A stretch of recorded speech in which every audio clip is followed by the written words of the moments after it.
कपड़े धोने वाली बहू। शादी के पहले से ही विभा को कपड़े धोने का बड़ा शौक था। कभी नल के नीचे तो कभी तालाब के पास। अरे मेरी नीली वाली लुंगी नहीं दिख रही है। विभा की अम्मा, कहाँ रखी है लुंगी?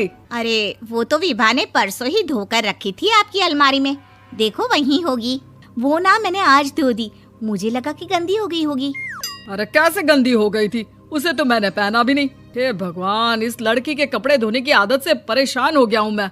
जितना तो घर में राशन नहीं आता उससे कहीं ज्यादा डिटर्जेंट पाउडर का खर्चा है। इसकी शादी करवा दो, शादी जाए अपने घर में ही करे काम, फिर चाहे घर के कपड़े धोने हो या पूरे गांव के। हाँ ठीक बोल रही हो, देखता हूँ मैं कोई लड़का। वो दिन भी आ जाता है जब विभा को देखने लड़के वाले आ जाते हैं। लड़की मुझे अच्छी लगी। होने वाली सास कहती है, बेटी अगर कुछ पूछना है तो पूछ लो। वैसे तो हमारी लड़की बहुत ही शर्मीली है, जो बोल दो वो मान लेती है, इसे क्या पूछना होगा। अरे कैसी बात कर रही हो माँ, मुझे इन लोगों के घर रहना है, सवाल तो कई है। हाँ हाँ बेटा, पूछ लो ना, क्या पूछना है। आप लोगों के घर कपड़े कौन धोता है? सास का मुंह बन जाता है। देखो, अगर तुम ये कहना चाहती हो कि तुम्हें कपड़े धोने नहीं आते तो सुन लो, कपड़े मैं ही धोती हूँ, लेकिन तुम्हारे आ जाने के बाद मैं रुमाल तक नहीं धोऊंगी। अरे चुप रहना भाग्यवान, बहू बेचारी घर आई नहीं, उसे डराना शुरू कर दिया। वो क्या है ना बिटिया, अभी तक तो ये कल्लू की माँ ही धोती थी, लेकिन अब तुम्हारे पापा तो दहेज में वॉशिंग मशीन देंगे ही। तभी विभा की माँ बोल पड़ती है, सवाल भी पूछा तो क्या। वैसे भाई साहब, मशीन की तो फिर भी कपड़े धोने की कैपेसिटी होती है। मतलब जो बिटिया दे रहे हैं ना विभा, इसे कपड़े धोने का बहुत शौक है। ये आप लोगों के क्या, आस पड़ोस गांव मोहल्ले सबके कपड़े धो दे और उफ तक ना करे। बाहर देखा नहीं आपने कितने कपड़े सूख रहे हैं? सब हमारी बिटिया ने ही तो धोए हैं। बस भी करो ना माँ, शर्म आ रही इतनी तारीफ सुनकर। और तो और एक दाग निकाल कर दिखाओ तो मान जाओ। हाँ अच्छा अच्छा, माफ करना बेटा, मैंने गलत समझा।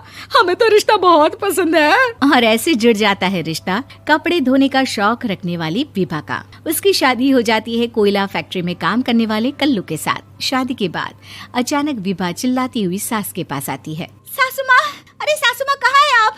ये तो धोखा है, धोखा दिया आप लोगों ने मुझे। इसे ससुर के चक्कर के बारे में पता चल गया। अरे तो उसमें तुझे क्यों धोखा मिला है? अरे नल में पानी नहीं आता, कपड़े कैसे कब धुलेंगे? अच्छा अच्छा, तू पानी नहीं आ रहा उसकी बात कर रही है। तो आपने क्या सोचा? कुछ नहीं। अच्छा, तेरी माँ ने कहा था कि कपड़े धोने का शौक है तुझे, याद आया मुझे। शौक शौक बोलकर कपड़े धोने वाले मेरे जुनून को कम ना आके सासू माँ, कपड़ा धोना मेरा गुरूर है।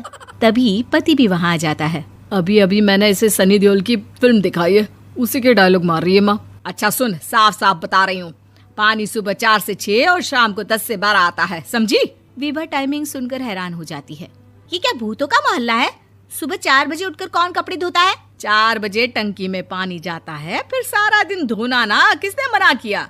अरे कैसी बात कर रही हैं? 200 लीटर की टंकी में कितने कपड़े धो लूंगी मैं? सुबह ही उठ जाऊंगी मैं। अब क्या था, विभा सुबह 4 से लेकर रात के 12 बजे तक कपड़े ही धोती रहती। एक रोज सास पड़ोस से निकलकर कहीं जा रही होती है कि साथ वाली कहती है, हाँ कल्लू की माँ, जरा ये बताओ कि 2 साड़ी है, 2 ब्लाउज और एक पेटीकोट और एक नाड़े वाला लंबा कच्छा।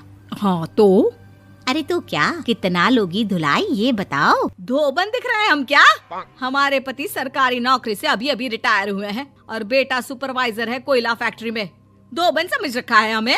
हाय रे कल्लू की अम्मा, माफ कर दो, वो तो मोहल्ले में यही सब बता रहे थे कि तुमने बहू को कपड़ा धुलवाने के काम में लगा दिया है। सास को पड़ोसन की बात सुनकर गुस्सा आ जाता है। वो घर पहुंचती है जहां घर के बाहर ही इतने सारे कपड़े सूख रहे होते हैं जितने कि किसी धोबन के घर पर। अरे ओ कल्लू की दुल्हन, बाहर निकल।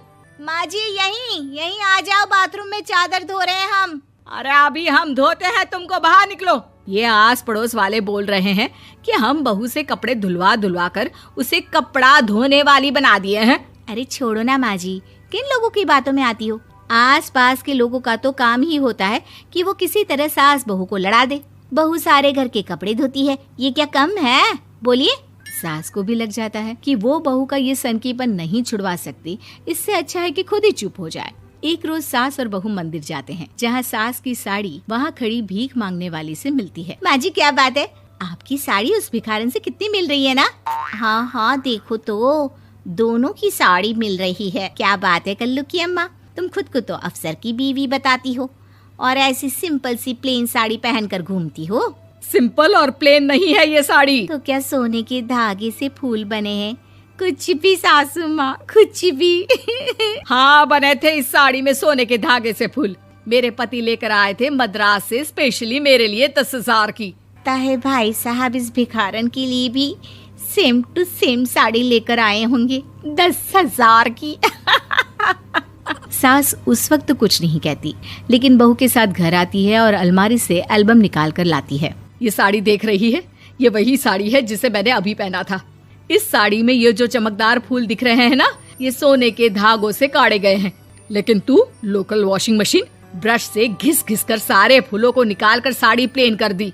मुझे माफ कर दीजिए सासू माँ। और तो और, जब मैंने तुझे तेरी गलती के लिए कुछ नहीं कहा, लेकिन तूने तो सबके सामने मेरा मजाक ही बना दिया। क्यों? बहू को समझ में आ जाता है कि अब से उसका कपड़े धोना बंद।